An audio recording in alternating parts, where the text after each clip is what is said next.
요즘 시장을 보면 정말 정신이 하나도 없죠. 지정학적 리스크 때문이라는데 오늘은 그 말을 좀 뒤집어 보려고 합니다. 지정학은 그냥 리스크가 아니라 아예 판 자체를 바꾸는 구조라는 관점에서요. 자, 그럼 한번 제대로 파고들어 볼까요? 아마 많은 분들이 지금 똑같이 느끼고 계실 거예요. 도대체 시장이 왜 이렇게 예측이 안 될까? 이 불안감의 정체가 뭔지 지금부터 하나씩 그 껍질을 벗겨보겠습니다. 아침에 눈 뜨면 제일 먼저 확인하는 뉴스 중 하나죠. 네, 중동에서 벌어지는 분쟁들. 시장에 바로바로 충격을 주잖아요. 그리고 곧바로 따라오는 게 바로 유가 급등이죠. 이건 뭐 전 세계 경제에 직접적으로 영향을 주니까요. 근데 이게 다가 아니죠. 엎친 데 덮친 격으로 미중 갈등은 계속되고 있고요. 이 모든 게 한꺼번에 터지는 것 같아서 정말 불안합니다. 그런데 말이죠. 이게 정말 전부일까요?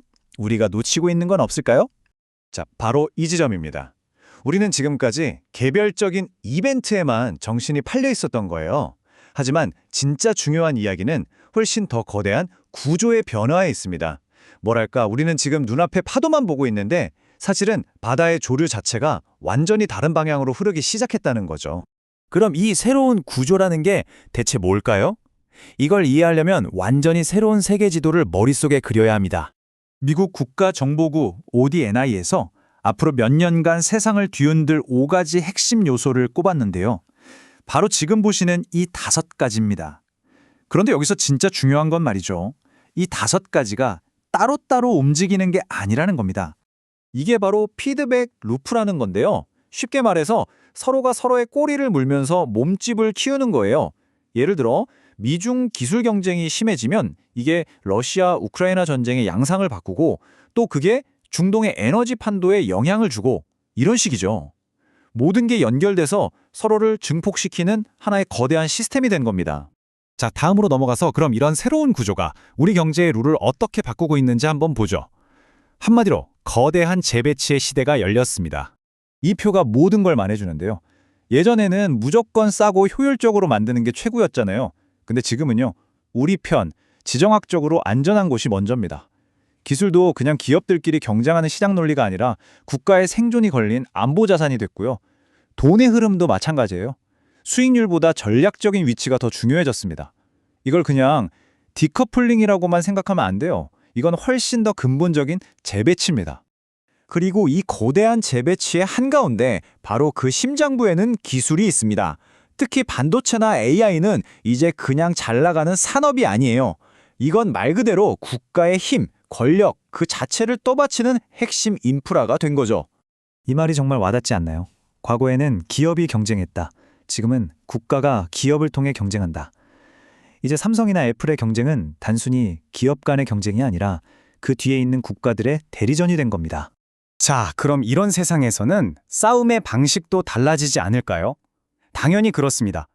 우리는 지금 새로운 종류의 갈등을 마주하고 있습니다. 우리가 생각하는 것처럼 평화 아니면 전쟁 이렇게 딱 잘라 말할 수 있는 시대는 이제 끝났습니다.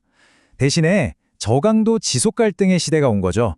이게 뭐냐면 전쟁이 완전히 끝나지 않고 마치 꺼지지 않는 불씨처럼 계속 형태를 바꿔가면서 살아남는 상태를 말해요. 이런 세상이 되면요. 딱 3가지가 구조적으로 굳어집니다.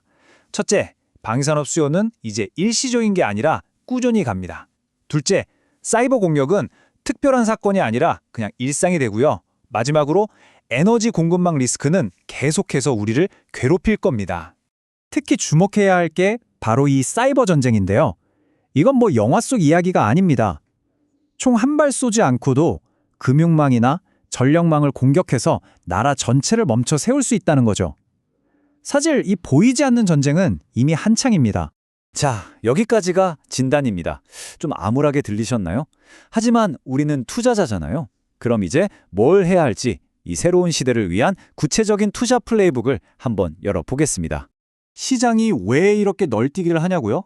바로 이 단절 때문입니다. 시장은 아직도 어제 발표된 금리, 다음 분기 실적 같은 단기적인 것만 쳐다보고 있는데 세상은 이미 저 멀리 거대한 구조를 향해 움직이고 있거든요. 이 둘의 시선이 다르니까 계속 엇박자가 나는 겁니다. 그래서 필요한 게 바로 이 3단계 투자 전략입니다. 첫째는 올웨더 자산. 세상이 어떻게 돌아가든 굳건한 자산들이죠. 방산, AI, 사이버 보안 같은 것들. 둘째는 상황에 따라 조절이 필요한 전술적 자산. 마지막으로 만약을 대비한 보험, 해지 자산입니다. 자, 이제 거의 다 왔습니다. 마지막으로 오늘 이야기의 핵심만 딱 짚고 넘어가죠. 우리가 앞으로 어떤 세상에 베팅해야 할까요?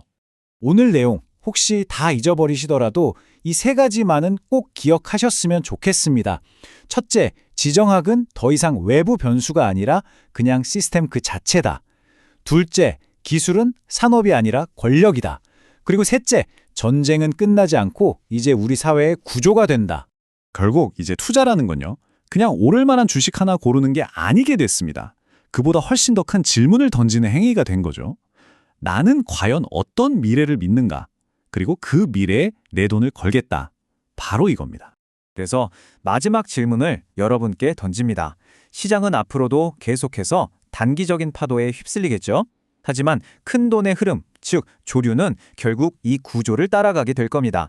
자, 이 새로운 세상에서 여러분은 과연 어떤 구조에 베팅하시겠습니까?